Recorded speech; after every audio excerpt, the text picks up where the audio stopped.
Okay, so how do we protect ourselves? I mean, so you mentioned stress. Obviously like inflammation plays a major role, but what are the steps that people should be taking every day then to, if not altogether prevent that they will ever one day be diagnosed with this condition, to at least reduce their risk? Yeah, well, let's unfortunately be sexist right now, which is not something that I tend to do, but in this case we will, because 2 out of 3 Alzheimer's cases are female, which is quite scary and unfair. Speaking about, because I am a female myself. It is unfair. It is unfair, right? And you have to ask why. And we used to think it's just because women live longer, but it's actually because of the loss of estrogen that occurs during perimenopause and menopause. And what I love, menopause is being spotlighted right now. And I love that because I feel so sorry for the women who were scared out of taking estrogen hormone replacement therapy because of the Women's Health Initiative, which occurred 23 years ago, right? Which was this huge study that basically I think it was flawed completely, which basically scared women out of taking HRT because of the increased risk of breast cancer, which actually, I think, don't quote me, which was like 1 in 10,000.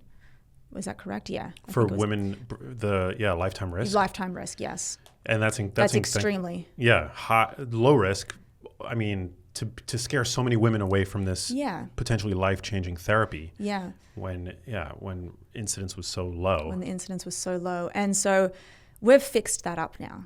I think the world is now coming to terms with, okay, that wasn't true, so what do I have to do? But then we've got, my mother included, who just turned 70 years old, who was part of that.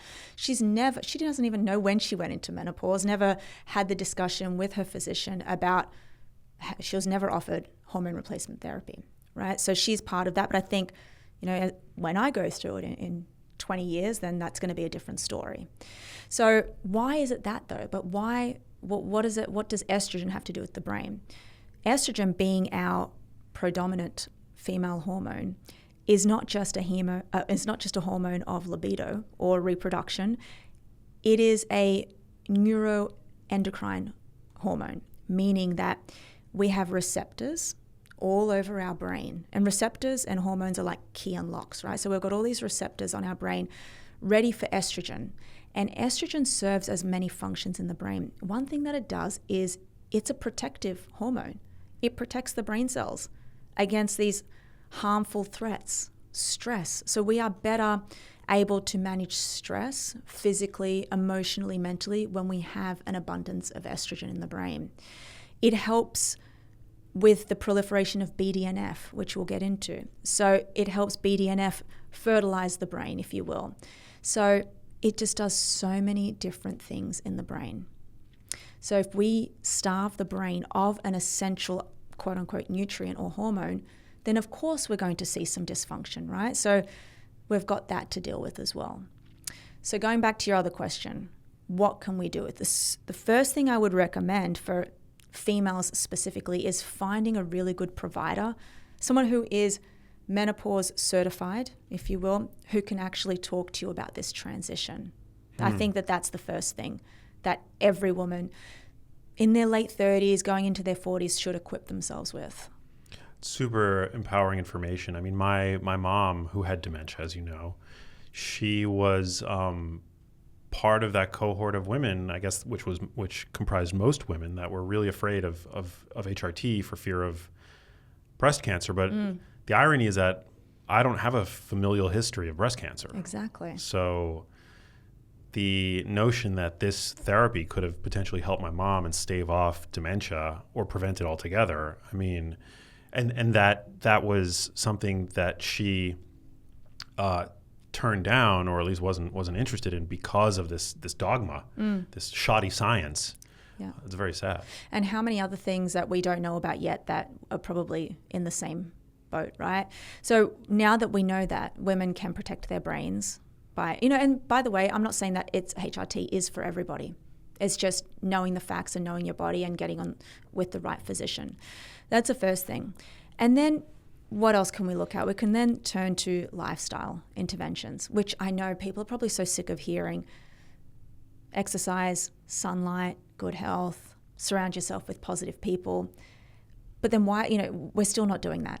I think we're still at only like 20% of the US population, US adult population, are exercising.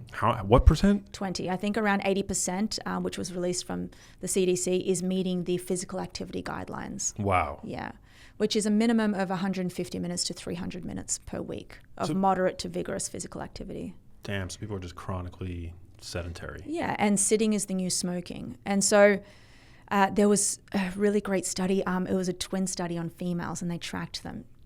2 female twins, and they tracked them over a long period of time. And they were really assessing brain volume, and they were assessing cognitive function. And they put them under 2 different protocols. One twin was to do lower body workouts. Okay, so basically building the lower leg muscles for strength and power. Right, so strength and power are 2 different things. Basically, obviously, we know what strength is, and power is just how much force can you exert under a set period of time. So over the course of, I think it was a number of years, but what they found, they tracked them, was the twin who had greater leg muscles had greater brain volume in size and greater cognitive functions, specifically in the domains of episodic memory, reaction time, processing speed. Damn. So there is a direct correlation to how big your leg muscles are and how big your brain is. And these were twins, so their Twins. genes were controlled for. Exactly. Wow. So 2 twins. And so what does that mean? Well, that means that we have to start to fall in love with resistance training. Many women are scared to do it. I get it. It's daunting going into the gym. It is, because you see a lot of people who are, men who are lifting. We have to get into doing resistance training. And that's not just for the brain health benefits. That's to potentially mitigate a fall that could occur when you're in your 80s. That is because we know that muscle is a storage sink for glucose. We know that muscle is doing more than just having those benefits. We know that within the muscle itself, they contain myokines. Myokines are muscle-based proteins that when you are actually contracting your muscles, you're releasing these proteins which cross the blood-brain barrier. They go in and help feed your brain. It's amazing. Yeah. So resistance training is crucially important, but I feel like that's something that's like, would you agree that that's kind of people are now talking about resistance training in the context of brain health? It's like a recent conversation. Yeah. It's a conversation that only sort of started to emerge in the within the scientific community and within the public at large only just over the past couple of years. That was not, prior to that, the conversation around brain health and exercise was, I think, dominated by cardio. I know, right? And that's because of we now have more evidence from systematic reviews to show, when we do these types of exercises, why do we see a difference in the fMRI, functional MRIs, and why do we see a difference in the brain lobe structure? And we can see them. And not only that, we can actually see the positive effects of slowing down mild cognitive impairment with people who have been diagnosed, which is, it's a pre-dementia state. And we know that with Alzheimer's disease, we can't reverse it. I know that there is a physician who believes, and he probably has, seen the reversal of Alzheimer's disease. I think that that's really still difficult for me to symptoms understand. Or like a slowing. Yeah, nobody's ever recovered from Alzheimer's disease. No, exactly. But I believe you can slow the onset of Alzheimer's disease, right? And it is really done through exercise itself. I agree. Yeah. I think that we've just got to be a lot more careful about the language that we use. But the idea that some people are out there using the term reversal for Alzheimer's disease, once you understand that Alzheimer's disease is a condition that begins in the brain decades before the first symptom, it's the idea that you're going to reverse that is, I wish we had the capability of doing that, but I just don't think it's possible once that the level of pathology has mounted to such a staggering degree that you're starting to show symptoms. It's at that point, the train has left the station. But it's also important to differentiate between what symptoms are, right? If we keep putting out there to the world that the first signs of cognitive impairment in Alzheimer's disease is loss of short-term memory, then everyone's going to be rushing to the doctors, right?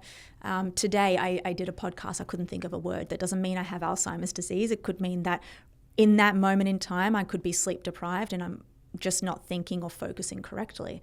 So there's more than just, episodic memory. But interestingly, something that is just so wild to me is lecanemab. Right now, did you read the New England Journal of Medicine for the patients that actually underwent lecanemab and donanemab? It wasn't a home run by any stretch. So it's an intravenous IV, which is the FDA pharmaceutically approved drug for Alzheimer's disease. And basically what it does is it goes in and you can see a removal of amyloid itself, right? So we can see the removal of it.